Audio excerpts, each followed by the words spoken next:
Second Life was developed to engage humans in an interactive world where one can experience real-life events, places, and relationships. This virtual escape can be downloaded free of cost. Anyone can begin their Second Life journey, and there is nothing to waste.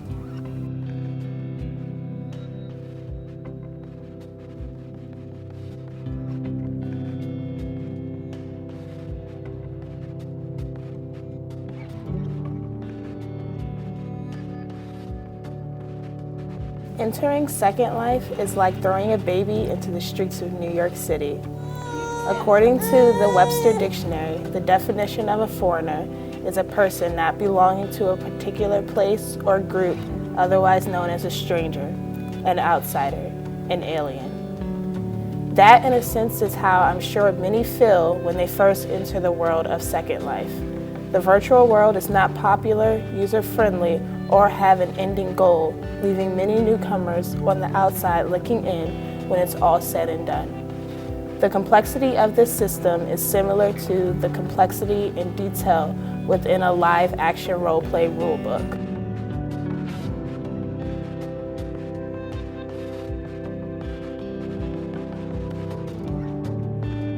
Please do not let kids or even adults who are vulnerable use this game. It is full of evil, long-term gamers who enjoy to manipulate and cause awful mind games with people. I have seen this and it has not been very pleasant. The gamers are mainly in all the clubs and sex areas, which I totally disagree with. They will approach people and start to groom them for various things, which worries me a lot. There are some very nasty people and the company does not safeguard them at all, and I am very concerned about the mind game element of the game, which the company themselves thinks is not happening. It is, and it can, emotionally be a roller coaster for people. Please be very careful in this game if you wish to venture into it.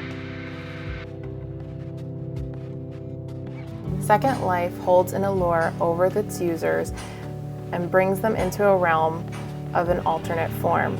Our first life and our second life hold many similarities to one another. There is a continuous flow in the social aggregate, or people who are temporary in the same place at the same time.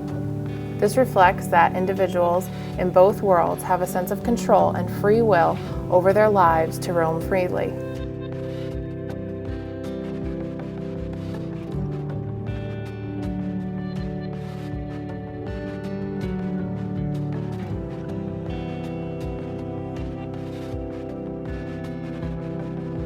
When beginning Second Life, you don't really have any understanding of the virtual world. Second Life is not user-friendly, making it harder to understand how to work. In the beginning, it takes a lot of time to get the hang of the system. There are complications from creating your avatar to transporting yourself. The biggest reason I think Second Life never really became more popular and took off back in 2003 was because of the difficulty of the system. If you aren't the tech-savvy person, it will take hours to figure out everything. Due to the easy access and depth of opportunities included, people can become easily addicted. Technology, no matter the program or use, is becoming extremely addicting in today's society. People rely on this website to socialize, build confidence, and have fun. Those who are involved in Second Life have goals and a certain persona they would like to pursue.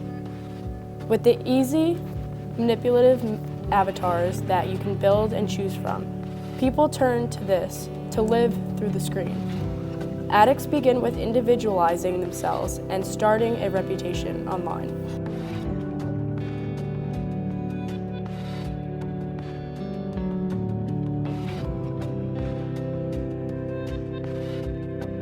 Pedophilia, rape, all a part of this hidden, disgusting world. I even remember being roped into escorting at one point. I was 12, didn't know better. This experience ruined my life. I can't even go online without feeling the sick urge to go on. It's painfully addicting. Not a day goes by I don't wonder, oh, I wonder how my customers are, and that nice furry boy. How do you think he is? Go talk to him. It hurts. I'm typing this in my 5th period orchestra class because I can't keep my mind off of it. Never let your kids deal with what I am fighting. This world is awful. It caused turmoil in my family. I stole my mother's credit card and charged hundreds of dollars to buy houses, sex toys. I was a shopaholic, sex addict at 12. And my grades, terrible. I went from being in the 99th percentile down to 75 something. Never again will I let it consume me. Please, I pray to God, don't let your kids do what I did.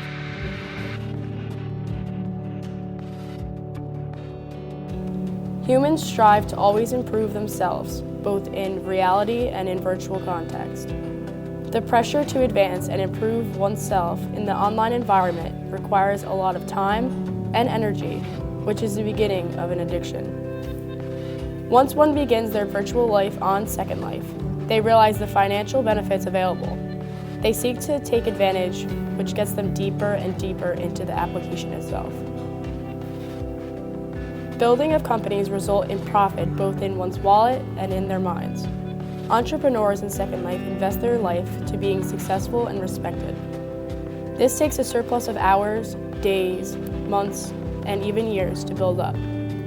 Although to some, Second Life may seem like just a game, to some it is their life, and they become addicted to the context.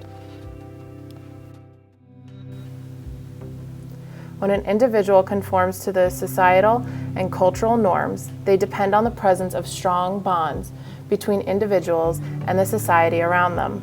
Without deep-rooted social bonds in their first life, it is more likely that the Second Life user can turn into a retreatist who withdraws and retreats from society and will fall into the realm of Second Life deeper and deeper.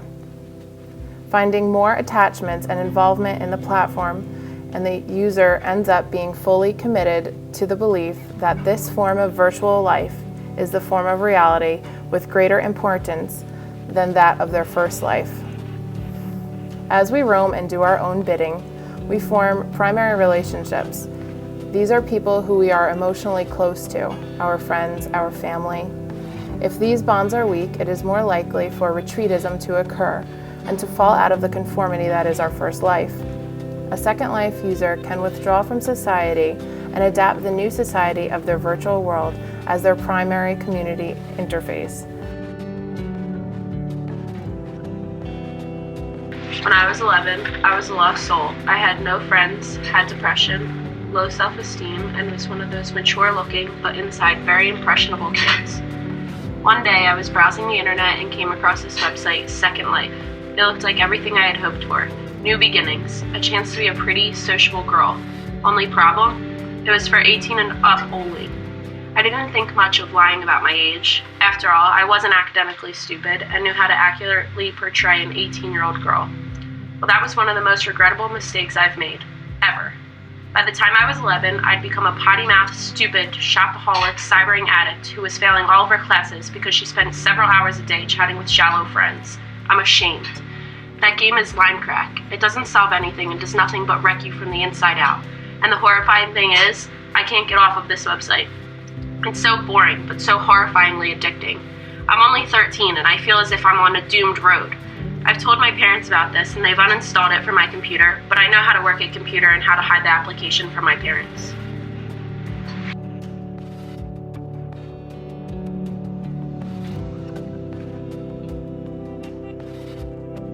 Second Life is a realm where the retreatist can escape from the reality of the world and take a claim in the fantasy of the virtual life. Second Life is a continuous narrative of storylines the user develops and can create their alternate form of what they wish their life truly was.